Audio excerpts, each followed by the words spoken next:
باب التکبیر والغلس بالصبح والصلاة عند الإغارة والحرب۔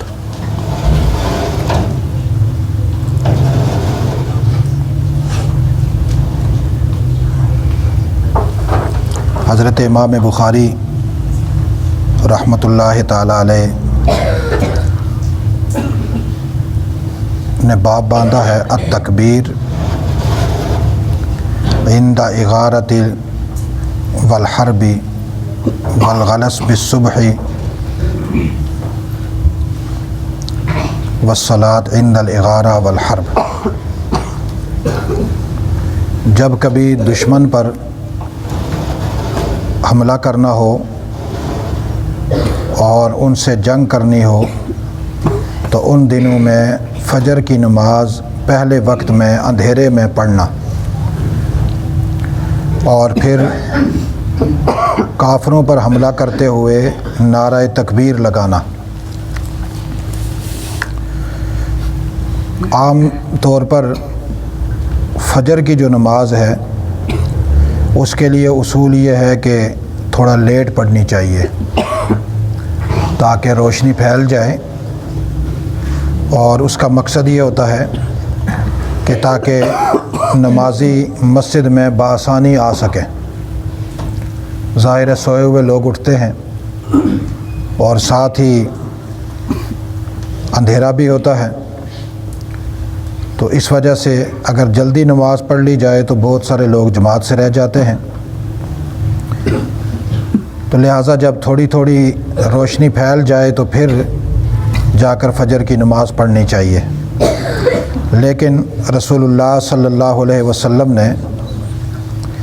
جب کافروں پر حملے کا ارادہ کیا اس وقت فجر کی نماز اندھیرے میں پڑھی اور اندھیرے میں ہی صبح نکلے تاکہ پہلے ٹائم جا کر کافروں پر حملہ کریں۔ اس کے دو فائدے ہوتے ہیں، ایک تو یہ کہ کفار ابھی اپنے کام کاج میں لگے ہوئے ہوں گے اور ادھر سے حملہ ہوگا تو جس کی وجہ سے وہ سنبھل نہیں پائیں گے اور انہیں شکست ہو جائے گی۔ دوسرا کہ دن کی ابتدا اللہ کے جہاد سے ہونی چاہیے تاکہ پوری دنیا کو یہ پتہ چل جائے کہ اس دنیا میں دن وہی سکون سے گزارے گا جو اللہ کی تکبیر کو مانے گا یا اللہ کے دین کو مانے گا، نہیں تو تکبیر والے صبح سویرے آ جائیں گے اور آ کر اللہ کی توحید کے نغمے بلند کریں گے اور شرک والوں کو نیست و نابود کریں گے۔ اس کے ضمن میں جو حدیث نقل کی حضرت انس بن مالک رضی اللہ تعالیٰ عنہ سے روایت ہے، وہ کہتے ہیں ان رسول اللہ صلی اللہ علیہ وسلم صلی الصبح بغلس، رسول انور صلی اللہ علیہ وسلم نے فجر کی نماز اندھیرے میں پڑھی، ثم رکبہ پھر سوار ہو گئے، فقال پھر حضور علیہ السلام نے فرمایا اللہ اکبر، اللہ سے بڑا اور کوئی نہیں، خربت خیبر، خیبر برباد ہو گیا، انا اذا نزلنا بساحت قوم، جب ہم کسی قوم کے صحن میں اترتے ہیں، فساء صباح المنذرین، پس ان ڈرائے گئے لوگوں کی صبح ان کے لیے بہت بری ہوتی ہے۔ جب رسول اللہ صلی اللہ علیہ وسلم نے صحابہ کرام کے لشکر کو لے کر خیبر میں یہودیوں پر حملہ کیا اور ساتھ ساتھ فرمایا کہ جب ہم کسی بھی قوم کے صحن میں اترتے ہیں تو پھر وہ صبح ان کے لیے بہت بری ہوتی ہے، یعنی ان کی شکست کا جو ہے نا وہ اظہار ہوتا ہے اور ان کے لیے اچھی خبر نہیں ہوتی، اسلام کی فتح اور کفر کی شکست کی علامت ہوتی ہے۔ فخرجوا یسعون فی سکک، جب رسول اللہ صلی اللہ علیہ وسلم نے اللہ اکبر کا نعرہ لگایا اور کہا کہ خیبر برباد ہو گیا اور یہ جملے کہے تو سارے یہودی اپنے قلعے سے نکلے اور اپنے قلعے کے اندر جو گلیاں تھیں اس کے اندر دوڑنے لگے، وَيَقُولُونَ مُحَمَّدٌ وَالْخَمِيسُ، اور ہر ایک یہ کہہ رہا تھا محمد اپنے لشکر سمیت آ گئے ہیں، چلو چلو بھاگو، محمد اپنے لشکر کے سمیت آ گئے ہیں۔ اب یہ یہودیوں کو بھی پتہ تھا کہ محمد ہم پر حملہ آور ہوں گے، اپنا لشکر لے کر آئیں گے اور وہ ہمارے لیے شکست ہوگی۔ جو ہی رسول اللہ صلی اللہ علیہ وسلم کی آواز سنی تو فوراً انہوں نے شور کیا، محمد والخمیس، محمد والخمیس، محمد والخمیس۔ اسی حالت میں صحابہ کرام نے خیبر کے اوپر فل طاقت لگا کر حملہ کیا اور خیبر کو یہودیوں سے آزاد کر کے مسلمانوں کے حوالے کیا۔ فظہر علیہم رسول اللہ صلی اللہ علیہ وسلم فاتح بن گئے یہودیوں کے اوپر۔ فقتل المقاتلہ، اور جتنے بھی یہودی مقابلہ کرنے والے تھے، جو جنگ کر سکتے تھے، ان سب کو قتل کر دیا۔ وصبیہ زراریہ، اور جو ان کے بچے تھے اور جو خواتین تھیں ان کو رسول اللہ صلی اللہ علیہ وسلم نے قید کر لیا۔ مقاتلہ جو تھے قتال کر سکتے تھے یا مقابلہ کرنے والے جوان مرد جو تھے ان سب کو قتل کر دیا۔ رہ گئے تھے بچے، تو بچوں کو نہیں قتل کیا اس لیے کہ بچے ہوتے ہیں اور بچوں کو قتل کرنا رسول اللہ صلی اللہ علیہ وسلم نے منع فرمایا، کمزور ہوتے ہیں۔ عورتیں بھی کمزور تھیں، فرمایا ان کو قید کر لیں۔ فصارت صفیہ لدحیۃ الکلبی، حضرت صفیہ حضرت دحیہ کلبی کے حصے میں آئی۔ وصارت لرسول اللہ صلی اللہ علیہ وسلم، اور اس کے بعد رسول اللہ صلی اللہ علیہ وسلم کے حصے میں آ گئی۔ ثم تزوجہا، پھر حضور علیہ السلام نے حضرت صفیہ سے نکاح کر لیا۔ وجعل صداقہا عتقہا، وجعل صداقہا عتقہا، اور ان کا مہر ان کی آزادی رکھی۔ فقال عبدالعزیز لثابت یا ابا محمد انت سألت انسا ما امہرہا، حضرت عبدالعزیز نے حضرت ثابت سے کہا کہ اے ابو محمد، کیا آپ نے حضرت انس سے پوچھا تھا کہ حضرت صفیہ کا مہر کیا تھا؟ فقال، تو حضرت ابو محمد نے کہا کہ میں نے انس سے پوچھا تھا اور انہوں نے فرمایا تھا امہرہا نفسہا، کہ حضرت صفیہ کا خود اپنا نفس جو ہے وہ مہر تھا۔ قال، راوی کہتے ہیں فتبسم، اور پھر ابو محمد مسکرائے۔ اب یہاں امام بخاری رحمۃ اللہ تعالیٰ علیہ نے تو یہ بتا دیا کہ رسول اللہ صلی اللہ علیہ وسلم نے نماز فجر ایک دینی مسئلے کی غرض سے جلدی پڑھی، اندھیرے میں پڑھی، لہٰذا اگر کسی ضرورت کی بنا پر نماز فجر جلدی پڑھ لی جائے تو اس میں کوئی حرج نہیں۔ دوسری بات، یعنی حالت جنگ میں رہتے ہوئے کافروں پر حملہ کرنے سے پہلے تسلی سے آدمی نماز پڑھ لے اور اس کے بعد پھر جنگ کرے۔ باقی جب جنگ کے درمیان جو نماز کا وقت ہوگا اس کو کہیں گے صلاۃ خوف۔ رسول اللہ صلی اللہ علیہ وسلم نے خیبر پر حملہ کیا اور پھر ظاہر ہے ان کے لوگ قتل کر دیے اور جو بچے تھے ان کو قید کیا گیا، عورتیں بھی قید ہوئی۔ حضرت دحیہ کلبی آئے رسول اللہ صلی اللہ علیہ وسلم کے پاس اور کہنے لگے کہ یا رسول اللہ، فلاں جو قید خاتون ہے اس کو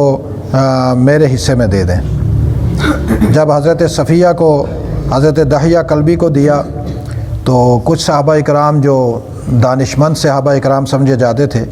انہوں نے آ کر کہا یا رسول اللہ، یہ صفیہ دحیہ کلبی کو آپ کو نہیں دینی چاہیے تھی، چونکہ یہ خیبر کے بڑے یہودیوں کی گھر کی عورت ہے، رئیسہ خیبر ہے، بنو قریظہ اور بنو نذیر کی رئیسہ ہے، بڑی خاتون ہے، تو اس کے ساتھ ایسا معاملہ عام لونڈیوں والا نہیں ہونا چاہیے تھا، اس کے لیے مناسب یہ ہے کہ آپ اپنے حصے میں رکھتے۔ اب رسول اللہ صلی اللہ علیہ وسلم نے جب صحابہ اکرام کا یہ مشورہ سنا تو حضرت دحیہ کلبی کو کہا کہ آپ دوسری عورت لے لو باندی کے طور پر اور یہ میرے حوالے کر دو۔ پھر حضرت صفیہ جو ہے ان کو رسول اللہ صلی اللہ علیہ وسلم نے اپنے لیے رکھا، اور صرف اپنے لیے بطور لونڈی کے نہیں رکھا، اور ان سے کہا کہ میں تمہیں آزاد کرتا ہوں اور تمہاری آزادی جو ہے اس کے بعد میں تم سے نکاح کروں گا۔ تو حضرت صفیہ نے فرمایا کہ یا رسول اللہ، آپ نے اگر مجھے آزاد کر کے اپنے حرم میں رکھنا ہے تو پھر میں آپ سے مہر نہیں لوں گی، جو آپ مجھے آزاد کر رہے ہیں یہی میرا مہر ہے۔ اسی کے بدلے میں حضرت صفیہ بنت حیی بن اخطب، صفیہ بنت حیی ان کے والد کا نام حیی تھا، بعض نے حی لکھا ہے لیکن اصل حیی ہے۔ صفیہ بنت حیی بن اخطب، یہ جو یہود کی سردار خاتون تھی، تو ان کا مہر جو ہے نا ان کی آزادی رکھی گئی، اور خود انہوں نے پھر رسول اللہ صلی اللہ علیہ وسلم نے ان سے نکاح کیا اور اپنی زوجہ بنایا۔ وہاں سے جب نکلے آگے ایک مقام صحبا آتا ہے، وہاں پر رسول اللہ صلی اللہ علیہ وسلم نے پڑاؤ ڈالا، وہاں ہی جو ہے نا شب عروسی ہوئی، اور پھر رسول اللہ صلی اللہ علیہ وسلم نے اس کے بعد ان کو اپنی سواری پہ بٹھایا اور اپنی چادر سے ان کو پردہ دے کر اپنے ساتھ بٹھا کر لے کر آئے، تاکہ دنیا پہ یہ بات واضح ہو جائے کہ صفیہ کو میں نے لونڈی کے طور پر نہیں رکھا، بلکہ میں نے اس کو اپنی حرم بنا دیا، اپنی زوجہ بنا دیا، کل کائنات کے مومنوں کی ماں بنا دیا، لہٰذا میں اپنی چادر میں اس کو رکھ کر ساتھ لا رہا ہوں۔ اب یہاں ایک بات مہر کے متعلقہ بھی سن لیں، چونکہ اس میں آ گیا۔ حضرت صفیہ رضی اللہ تعالی عنہا کا مہر جو تھا وہ ان کی آزادی تھی، یہ خود رسول اللہ صلی اللہ علیہ وسلم کا خاصہ تھا، عام آدمی کے لیے یہ قانون نہیں ہے۔ دوسری بات، رسول اللہ صلی اللہ علیہ وسلم کی جو باقی ازواج ہیں ان کا مہر کیا تھا، یا آپ کی بیٹیوں کا مہر کیا تھا، اور مہر ہونا کیا چاہیے۔ رسول اللہ صلی اللہ علیہ وسلم کی ایک زوجہ ہیں حضرت ام حبیبہ، جو ابو سفیان رضی اللہ تعالی عنہ کی بیٹی ہیں، سیدنا معاویہ بن ابی سفیان علیہ رضوان کی بہن ہیں۔ ان کا نکاح حضرت رسول کریم صلی اللہ علیہ وسلم کے ساتھ ہوا، سب سے زیادہ مہر ان کا ہوا، 400 دینار مہر رکھا گیا تھا، چونکہ دینار سونے کے ہوتے تھے،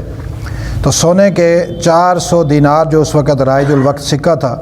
وہ مہر رکھا گیا، اور یہ مہر حبشہ کے بادشاہ نجاشی نے ادا کیا تھا۔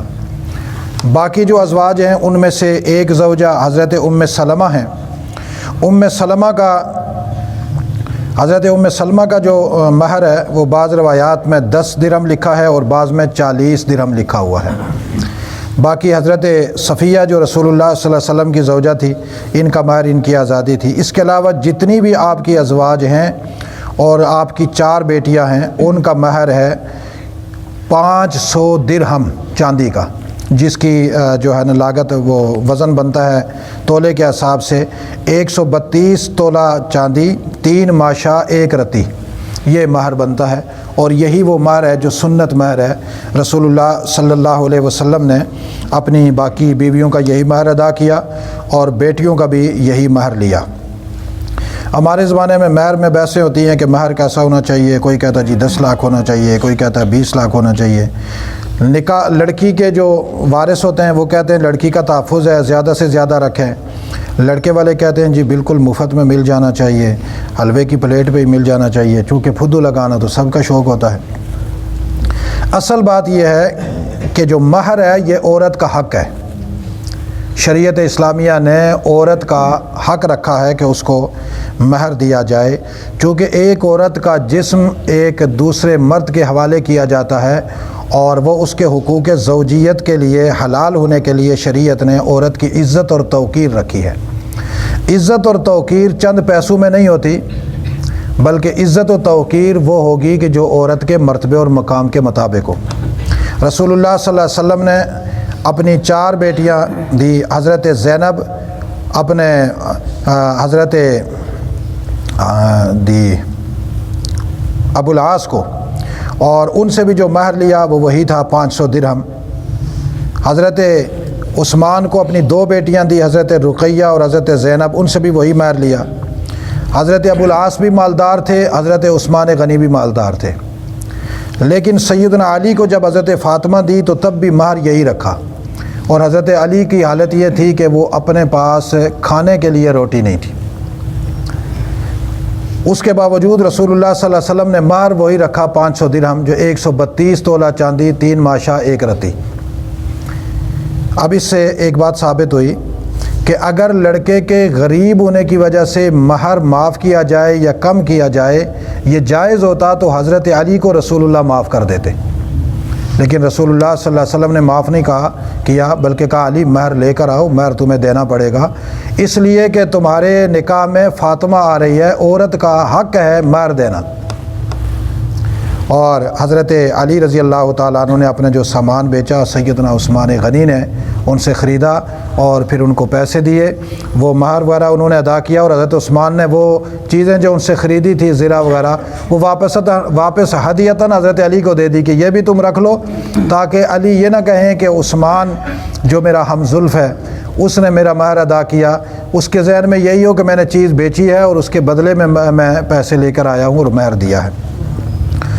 لہٰذا آج کے دور میں جو لڑکا شادی کرنا چاہتا ہے، بجائے اس کے کہ وہ چاولوں کے پیسے جمع کرے اور روسٹوں کے پیسے جمع کرے اور سونے کے پیسے جمع کرے، سب سے پہلے اس پر ضروری ہے کہ مہر کے پیسے جمع کرے کہ میں نے نکاح کرنا ہے، میں نے عورت کو مہر دینا ہے، اور اس مہر کے پیسے اس کے پاس جمع ہونا چاہیے۔ باپ کو بھی چاہیے کہ بیٹے کو کہے بیٹا پہلے پیسے لا کر مہر کے میرے پاس رکھو، تب تیرے نکاح کا بندوبست کروں گا، ورنہ تب تک تیرا نکاح نہیں ہوگا۔ اور نکاح پھر جب نکاح ہو اس وقت مہر موقع پر ادا کرنا یہ سب سے اعلیٰ ترین طریقہ ہے، اور یہی ہونا چاہیے۔ عبدالوحید آپ نے بھی جمع کر کے رکھنا ہے تاکہ آپ کی شادی میں بھی مہر ادا کریں گے، اسی وقت ادا کریں گے۔ اب یہاں پر ہوتا کیا، ہمارے ہاں لڑکی والے کہہ رہے ہوتے ہیں زیادہ رکھیں گے، لڑکے والے خسر مسر کر رہے ہوتے ہیں بس تم مہر زیادہ نہ رکھ دیں۔ زیادہ کمی کی بات ہی نہیں ہے، تمہاری بیٹیاں رسول اللہ کی بیٹیوں سے نہ اعلیٰ ہیں نہ اونچی ہیں، اور تمہارا بیٹا حضرت علی سے افضل نہیں ہے۔ جب حضرت علی غریب تھے تو حضور علیہ السلام نے فرمایا تمہیں اتنا مہر دینا پڑے گا، تمہارے بیٹے کو اتنا کیوں نہ دینا پڑے؟ اور تم معاف کروانے کے چکر میں ہو یا کم دینے کے چکر میں ہو، جب رسول اللہ نے اپنی بیٹیوں کے لیے لیا تو اپنے والدین کیوں نہ لیں؟ پھر رسول اللہ نے اپنی ازواج کا مہر دیا، خود بھی دیا۔ اس سے معلوم یہ ہوا کہ مہر نکاح کا ایک جزء اعظم ہے، اس کو اچھی طرح ادا کرنا چاہیے۔ یہ ایک کمرے پہ بھگتا دیا، اچھا جی 5000 رکھ دیں۔ ایک جگہ ایک نکاح کروانے گیا، وہاں لکھا ہوا تھا مہر 5000۔ میں نے کہا یار یہ شرم نہیں آتی تمہیں 5000 مہر رکھا ہوا ہے، اس کو بڑھاؤ۔ وہ جو ان کا نمبردار تھا وہ کہنے لگا او جی گندم کی مٹھی پہ بھی ہو جاتا ہے، آپ چھوڑیں اس بات کو۔ میں نے کہا تو اپنی بیٹی کا گندم کی مٹھی پہ کر دینا، تو اس کا نکاح میں کروا رہا ہوں، اس کا تو کم از کم مہر صحیح ہوگا جو شریعت کے مطابق ہو، تو مفت میں دے دے کسی کو، ہمیں کیا ہے؟ تو اتنا بڑا سمجھدار نہ بن گندم کی مٹھی پہ دینے کا۔ رسول اللہ صلی اللہ علیہ وسلم نے اگر یہ جائز ہوتا تو گندم کی مٹھی پہ فاطمہ کا نکاح کروا دیتے حضرت علی سے، چونکہ حضرت علی کمزور تھے، کچھ بھی نہیں تھا پاس۔ حضور سے زیادہ سمجھدار نہ بنو، دین کے اندر مداخلت نہ کرو۔ مہر دینا لڑکے پر لازم ہے، والدین پر لازم ہے، بچے پر لازم کریں کہ مہر لے کر آؤ گے تو نکاح ہوگا ورنہ کنوارے رہو گے، اور یہ لازمی چیز ہے۔ اور مہر آج کل کے زمانے میں وہی باندھنا چاہیے جو سنت مہر ہے رسول اللہ صلی اللہ علیہ وسلم کی بیویوں کا اور بیٹیوں کا، وہ وہی ہے جو 132 تولہ چاندی کا بنتا ہے۔ موجودہ دور میں تقریباً 2,20,000 18,000 15,000 15 اور 20 کے درمیان چل رہا ہے ابھی۔ اتنا مہر جو ہے نا وہ ہونا چاہیے، اور لڑکے کی جیب میں ہونا چاہیے۔ جب بارات لے کر جائے نا تو وہ نوٹ یہاں لے کر جائے، سامنے رکھے کہ بھائی میں نے نکاح کرنا ہے، ایسے سامنے رکھوں گا، ادا کروں گا، شادی کر رہا ہوں کہ مذاق تھوڑا ہی کر رہا ہوں۔ تو اس لیے اللہ تعالیٰ ہمیں جو ہے نا شریعت کے یہ جو مسائل ہیں ان کو کھلے دل کے ساتھ اپنانے کی اور ان پر عمل کرنے کی اللہ توفیق نصیب فرمائے۔ لقد يسرنا القرآن للذكر فهل